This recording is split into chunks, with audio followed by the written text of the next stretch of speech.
Welcome back. Iran اور امریکہ کے ایک دوسرے کے اہداف پر تازہ حملے۔ کویتی فوج نے بتایا مسلح افواج اس وقت فضائی حملوں کا مقابلہ کر رہی ہیں۔ فضائی اور دفاعی نظام حملوں کو ناکام بنا رہا ہے۔ ایرانی میڈیا نے کہا کہ ایران کے جزیرے قشم اور کیش میں دھماکے سنے گئے۔ امریکی میزائل پانی اور بجلی کی تنصیبات کے قریب گرا۔ ایرانی میڈیا نے بتایا جزیرہ کیش پہ امریکی پروجیکٹائل پھٹنے سے دھماکہ ہوا۔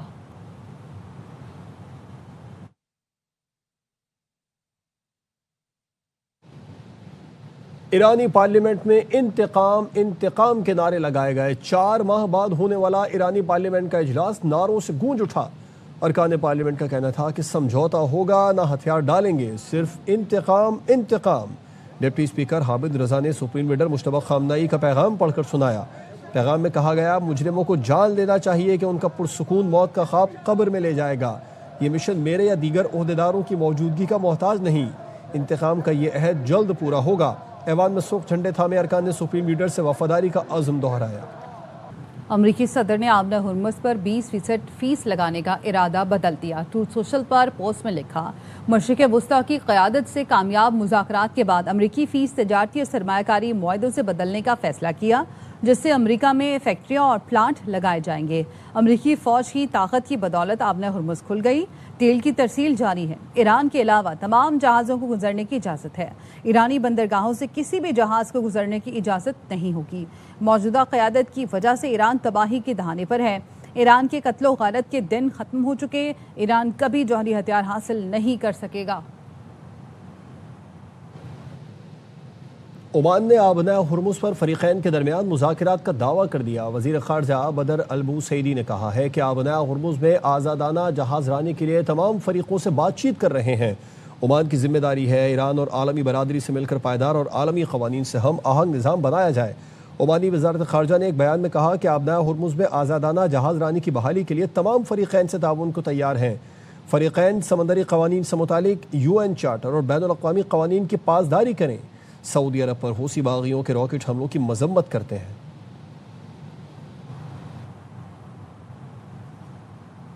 وزیر خارجہ عباس عراقچی نے کہا کہ ایران ہی آبنہ ہرمز کا محافظ تھا اور رہے گا۔ امریکی صدر نے ٹھیک کہا تجارتی جہاز کو محفوظ راستہ فراہم کرنے والے کو معاوضہ ملنا چاہیے۔ 20% زیادہ ہے، ایران کم معاوضہ لے گا۔ ادھر ایرانی فوج نے امریکہ کو آبنہ ہرمز میں مداخلت سے روکنے کا اعلان کر دیا۔ ترجمان خاتم الانبیاء ہیڈ کوارٹرز کرنل ابراہیم ذوالفقاری نے کہا امریکی مداخلت کو ایران کے خلاف جنگ تصور کیا جائے گا جس کی ذمہ داری امریکہ پر عائد ہوگی۔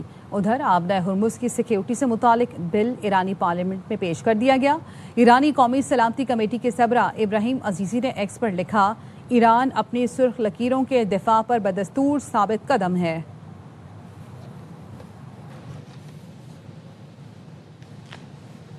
یمن کے حوثی باغیوں کا سعودی عرب میں ابہا ایئرپورٹ پر بیلسٹک میزائلوں اور ڈرون سے حملہ۔ سعودی عرب کا یہ کہنا ہے کہ ایران کی حمایت یافتہ حوثی ملیشیا کے حملے ناکام بنا دیے گئے۔ جنوبی علاقے کی طرف داغے گئے بیلسٹک میزائل روک دیے۔ عرب اتحاد کے ترجمان میجر جنرل تلکی المالکی نے بتایا سعودی فضائی دفاعی نظام نے جنوبی علاقے کی جانب داغے گئے بیلسٹک میزائل حملے ناکام بنا دیے۔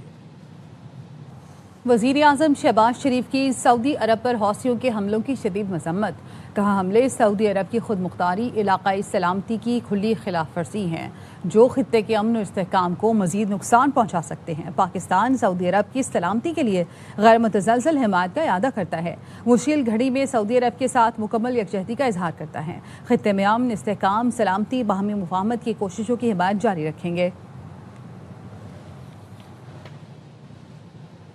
متحدہ عرب امارات کا کہنا ہے کہ ایران نے 2 آئل ٹینکرز کو نشانہ بنایا ہے جس کے نتیجے میں عملے کا 1 رکن ہلاک اور 8 زخمی ہو گئے۔ اماراتی وزارت دفاع کے مطابق آبنہ ہرمز کی جنوبی گزرگاہ میں 2 آئل ٹینکر ممباسا اور باہیا کو ایرانی کروز میزائلوں سے نشانہ بنایا گیا۔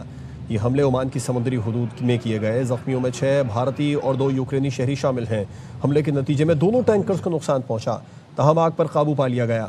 ابوظہبی نے واقعے کی شدید مذمت کرتے ہوئے خبردار کیا کہ جواب دینے کا مکمل حق محفوظ رکھتے ہیں۔ فیلڈ مارشل سید عاصم منیر کا دورہ ترکیہ۔ ترک صدر رجب طیب اردوغان اور وزیر دفاع یاشر گولر سے ملاقات۔ علاقائی سلامتی اور دفاعی تعاون پر تفصیلی تبادلہ خیال۔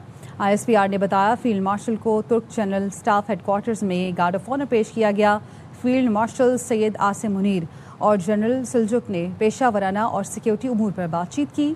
فیلڈ مارشل ترک لینڈ فورسز کے جنرل متین توکل سے بھی ملے۔ سید عاصم منیر کو ترک مسلح افواج کے اعلیٰ اعزاز سروس میڈل سے نوازا گیا۔ فیلڈ مارشل نے انقرہ میں مصطفیٰ کمال اتاترک کے مزار پر حاضری دی۔